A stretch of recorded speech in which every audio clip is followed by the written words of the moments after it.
slouch hat hanging on the back of it, when the flashes come. Well, it being away in the night and stormy, and all so mysterious-like, I felt just the way any other boy would 'a' felt when I see that wreck layin' there so mournful and lonesome in the middle of the river. I wanted to get aboard of her, and slink around a little, and see what there was there. So I says, "Let's land on her, Jim." But Jim was dead against it at first. He says, "I don't want to go foolin' 'long or no wrack. We's doin' blame well, and we better let blame well alone, as the good book says. Like as not dey's a watchman on dat wrack." "Watchman your grandmother," I says. "There ain't nothing to watch but the Texas and the pilot-house, and do you reckon anybody's going to resk his life for a Texas and a pilot-house such a night as this, when it's likely to break up and wash off down the river any minute?" Jim couldn't say nothing to that, so he didn't try. "And besides," I says, "we might borrow something worth having out of the captain's stateroom. Seegars, I bet you, and cost 5 cents apiece, solid cash. Steamboat captains is always rich and get $60 a month, and they don't care a cent of what a thing costs, you know, long as they want it. Stick a candle in your pocket. I can't rest, Jim, till we give her a rummagin'. Do you reckon Tom Sawyer would ever go buy this thing? Not for pie, he wouldn't. He'd call it an adventure. That's what he'd call it, and he'd land on that wreck if it was his last act. And wouldn't he throw style into it? Wouldn't he spread himself nor nothing? Why, you'd think it was Christopher Columbus, discovering Kingdom Come. I wish Tom Sawyer was here." Jim, he grumbled a little, but give in.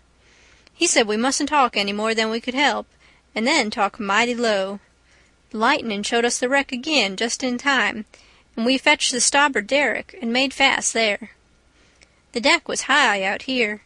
We went sneaking down the slope of it to the larboard, in the dark, towards the Texas, feeling our way slow with our feet and spreading our hands out to fend off the guys, for it was so dark we couldn't see no sign of them. Pretty soon we struck the for'ard end of the skylight and clumb onto it, and the next step fetched us in front of the captain's door, which was open, and by Jiminy, away down through the Texas hall we see a light, and all in the same second we seemed to hear low voices in yonder. Jim whispered and said he was feeling powerful sick, and told me to come along. I says all right, and was going to start for the raft, but just then I heard a voice wail out and say, "Oh, please don't, boys. I swear I won't ever tell." Another voice said pretty loud, "It's a lie, Jim Turner. You've acted this way before. You always want more'n your share of the truck, and you've always got it, too, because you've swore if you didn't you'd tell. But this time you've said it just one time too many. You're the meanest, treacherousest hound in this country." By this time Jim was gone for the raft. I was just a-bilin' with curiosity, and I says to myself, Tom Sawyer wouldn't back out now, and so I won't either. I'm a-goin' to see what's goin' on here. So I dropped on my hands and knees in the little passage and crept aft in the dark till there warn't but one stateroom betwixt me and the cross hall of the Texas. Then in there I see a man stretched on the floor and tied hand and foot, and 2 men standing over him, and one of them had a dim lantern in his hand, and the other one had a pistol. This one kept pointing the pistol at the man's head on the floor, and saying, "I'd like to, and I order to, a mean skunk." The man on the floor would shrivel up and say, "Oh, please don't, Bill, I hain't ever going to tell." And every time he said that, the man with the lantern would laugh and say, "'Deed you ain't. You never said no truer thing than that, you bet you." And once he said, "Hear him beg. And yet, if we hadn't got the best of him and tied him, he'd a killed us both. And what for? Just for nothing. Just because we stood on our rights. That's what for. But I lay you ain't a-going to threaten nobody any more, Jim Turner. Put up that pistol, Bill." Bill says, "I don't want to, Jake Packard. I'm for killing him. And didn't he kill old Hatfield just the same way? And don't he deserve it?" "But I don't want him killed, and I've got my reasons for it." "Bless your heart for them words, Jake Packard.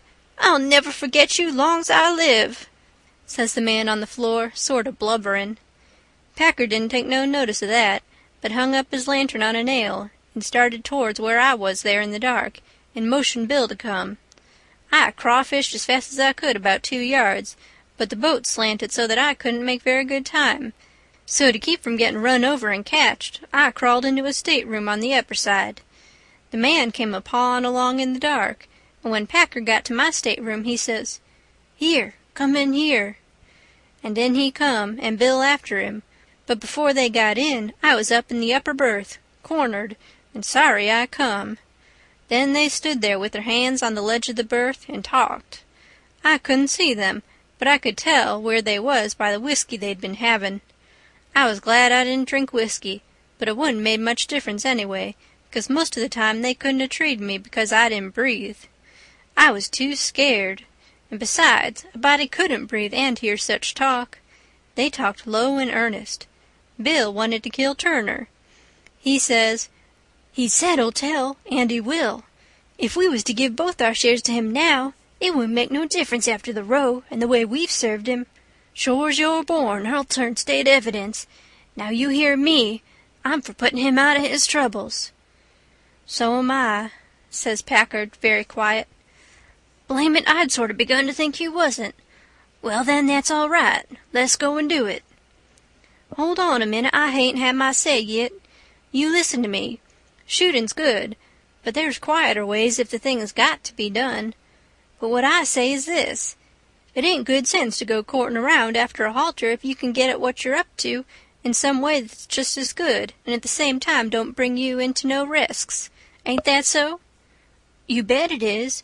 But how you going to manage it this time?" "Well, my idea is this. We'll rustle around and gather up whatever pickings we've overlooked in the staterooms and shove for shore and hide the truck. Then we'll wait. Now, I say it ain't a-going to be more'n 2 hours before this wrack breaks up and washes off down the river. See, he'll be drownded and won't have nobody to blame for it but his own self.